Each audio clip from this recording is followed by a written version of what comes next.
Um, so if we can please have a big round of applause for Sam.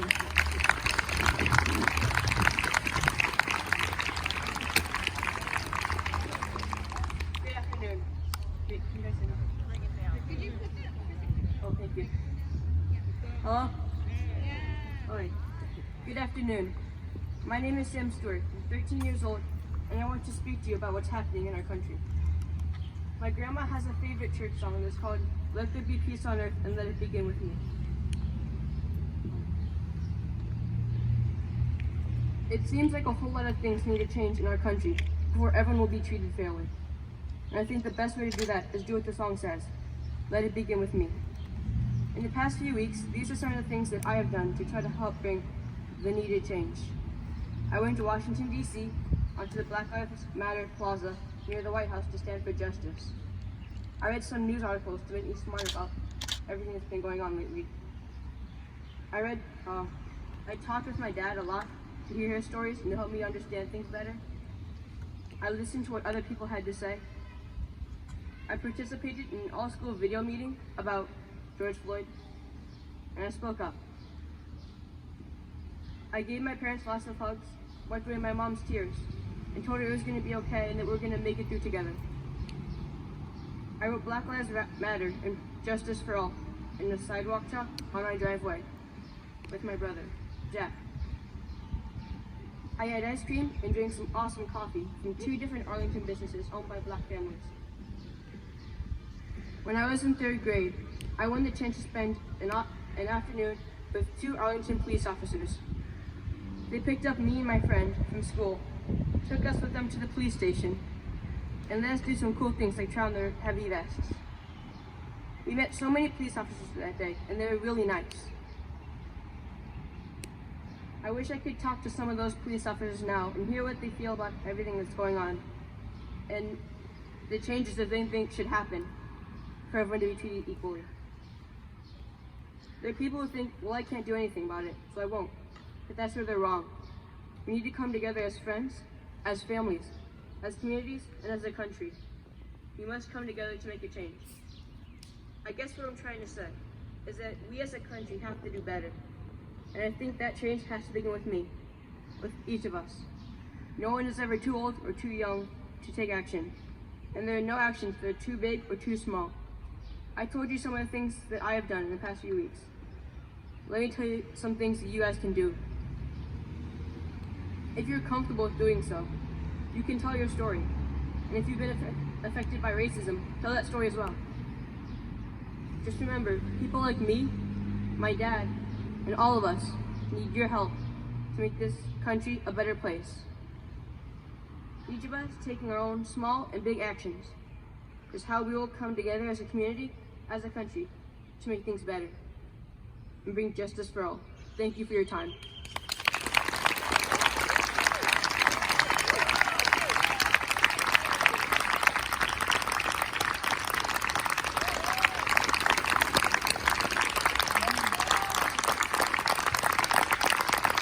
Thank you so much, Sam. That was wonderful.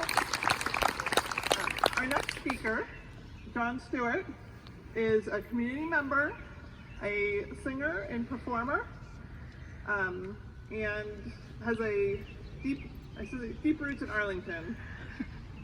So please, let's welcome John Stewart.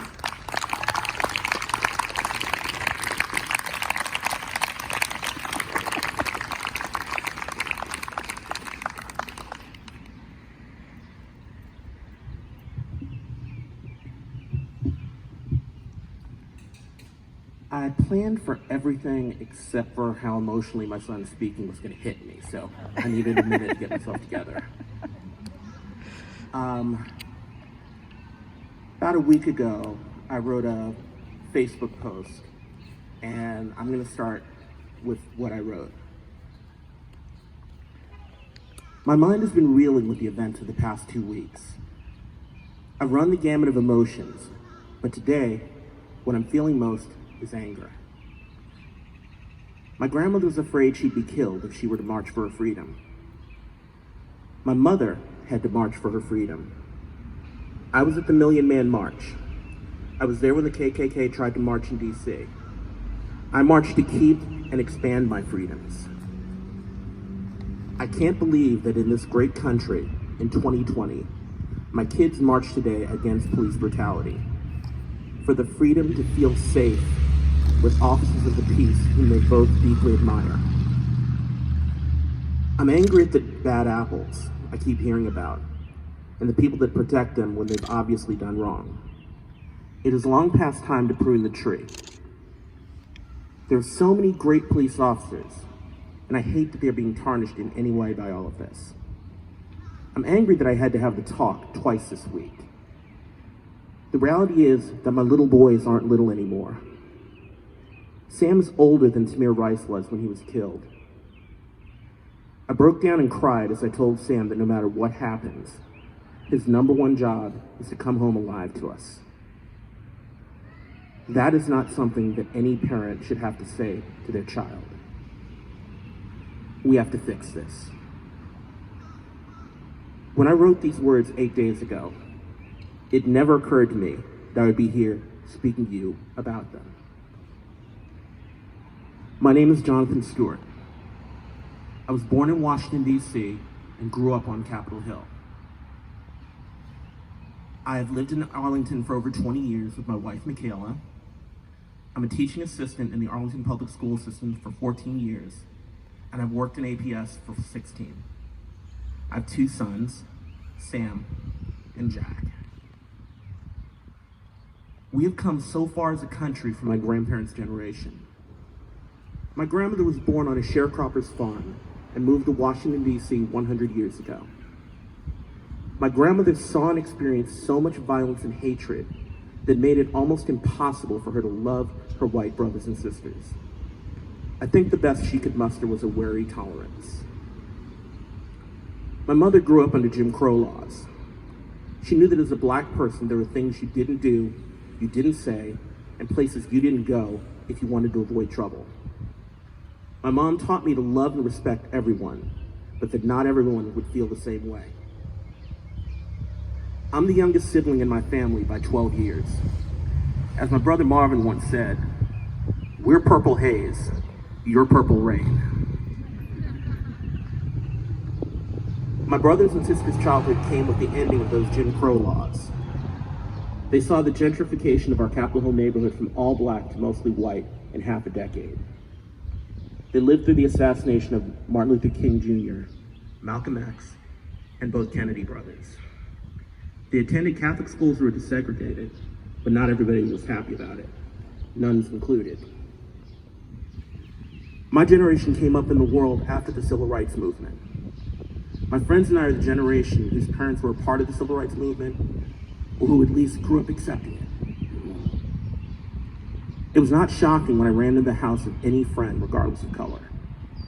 I was treated as just another kid in their house. There were no unpleasant surprises. The thing is, when that happens every time, you come to expect it. You'd be surprised when you're treated differently. And this is the period where prejudice shifted from police sirens to dog whistles.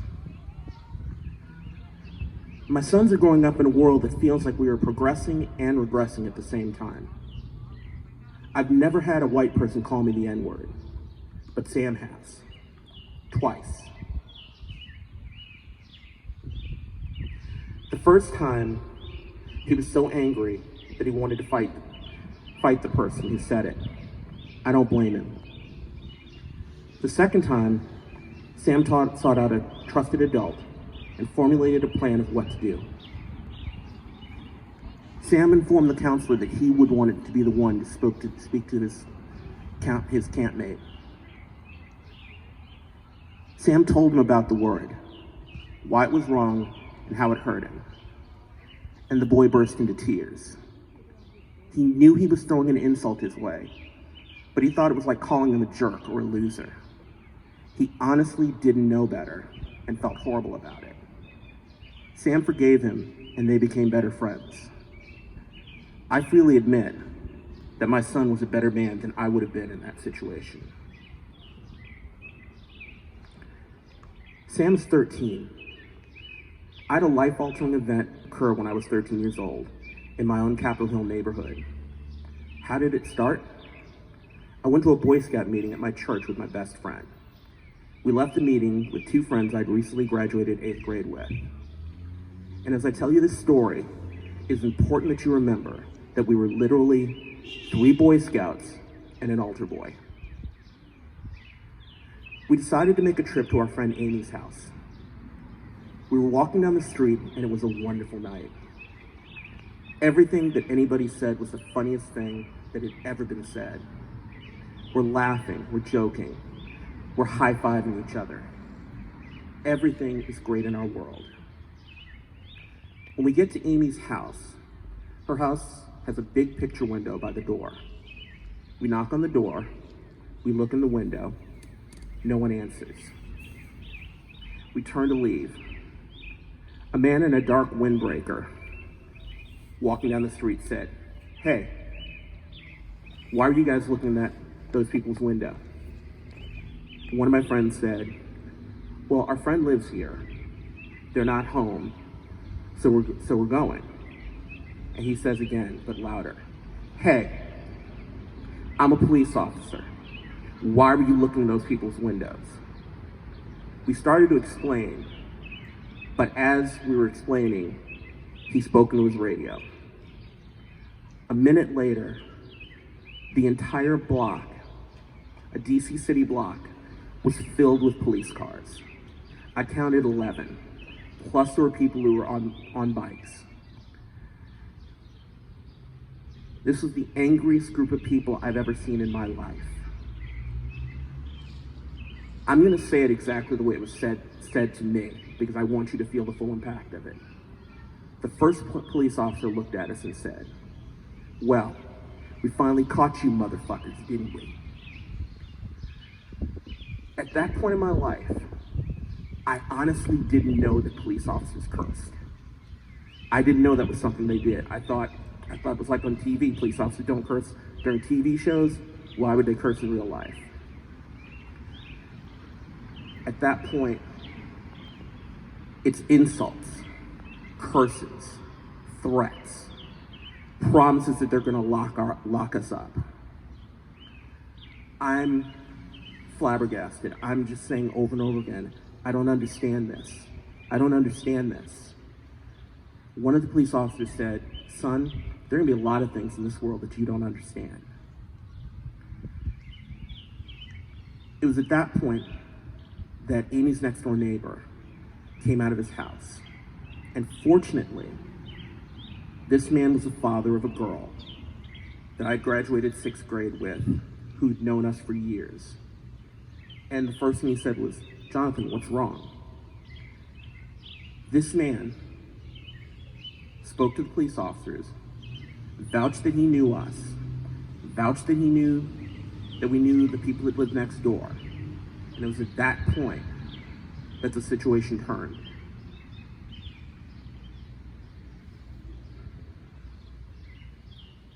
There were no apologies. We were told if they saw us on the street, they would arrest us. And one of the police officers said to us, the one that told me there were things that you're not always going to understand, said to me, "Well, what did you expect us to think when you guys are out here on the street laughing and slapping hands?" When I got home that night, I found out that there'd been a murder about 1.5 miles from the house that we were at, in the opposite direction of where we had come from. So they knew that we had nothing to do with that. They also had tracked us the entire way from where we'd come from. So they knew that we had not had any part in that. That was one of the most traumatic things that has ever happened to me in my life. But 40 years later, when I look back on it, I think that as scared as I was, as humiliated as I was, as frightened as I was, it never occurred to me that they would kill us. It never entered my mind that one of these men would shoot one of us. Because for all that they were doing, it never felt like that was on the table.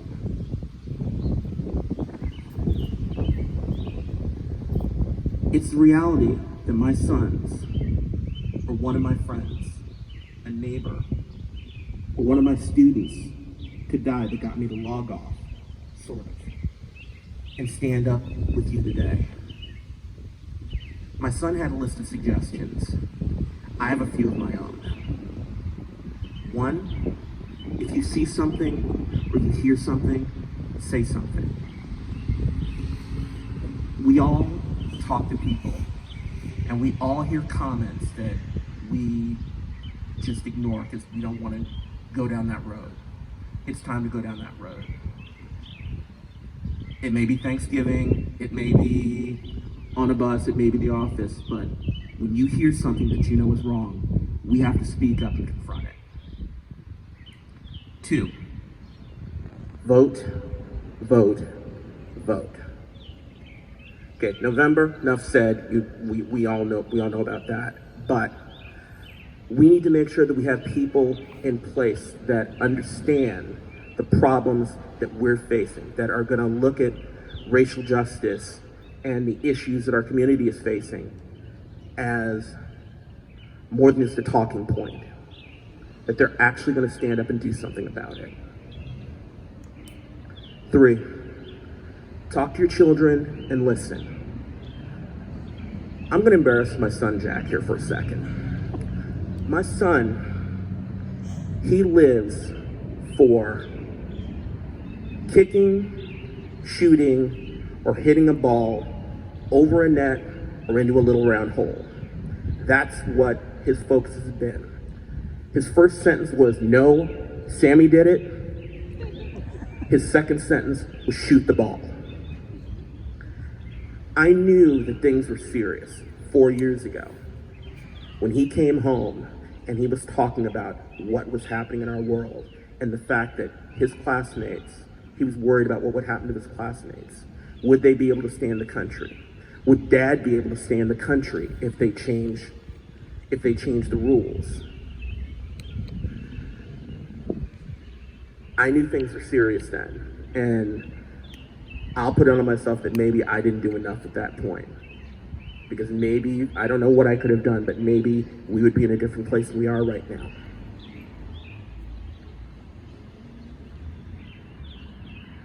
4, tell your story. Tell people why Black Lives Matter. And another thing, this one might be a little controversial, but I'm going to say it anyway. When people say all lives matter, don't try to explain because they already know. I would say 2 words to them instead. Prove it. Prove that all lives matter. Prove that you are truly about that life.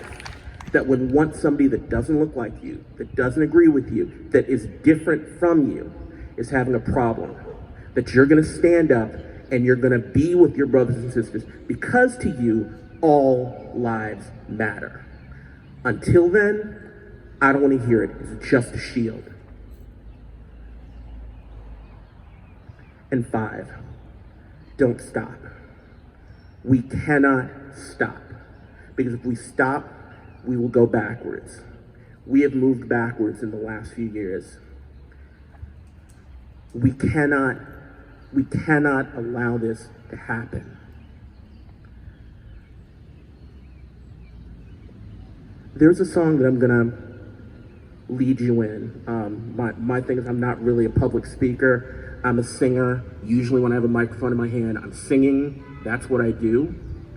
But there's a song called Ain't Gonna Let Nobody Turn Me Around. It's a traditional Negro spiritual that was converted in the 60s to a civil rights movement tune. And it's a very simple song to sing. Usually there's one word that's changed in it. So it starts, ain't gonna let nobody turn me round, turn me round, turn me round. Ain't gonna let nobody turn me round. I'm gonna keep on walking, keep on talking, moving on to freedom's land. Now, there are different words gonna come there. Ain't gonna let racism turn me round. Ain't gonna let injustice turn me round. Your jailhouse, turn me round. I'm gonna shout that out before we sing, and it's done in unison. So if you're a singer, sing. If you're not a singer, sing anyway. It's like your voice will just blend in with everybody else's.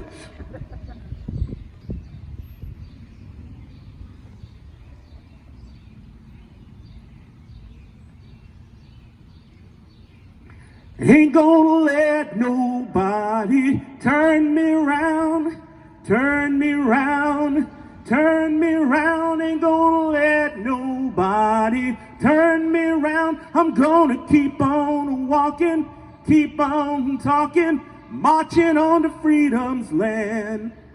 Ain't gonna let nobody turn me around, turn me around, turn me around. Ain't gonna let nobody turn me around. I'm gonna keep on walking, keep on talking, marching on to freedom's land. Racism.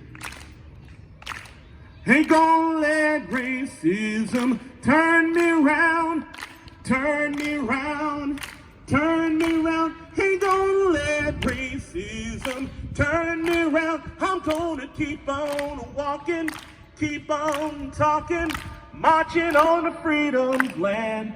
Hatred. Ain't gonna let no hatred turn me around, turn me around, turn me around. Ain't gonna let no hatred turn me around. I'm gonna keep on walking, keep on talking, marching on to freedom's land. Injustice. Ain't gonna let injustice turn me around, turn me around, turn me around. Ain't gonna let injustice turn me around. I'm gonna keep on walking, keep on talking, marching on to freedom's land. Jail cells.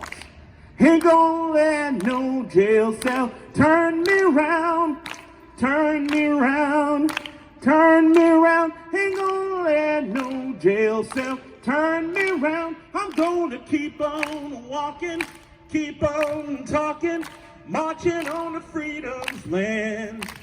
Ain't gonna let nobody turn me around, turn me around, turn me around. Ain't gonna let nobody turn me around. I'm gonna keep on walking, keep on talking, gonna build a brand new world.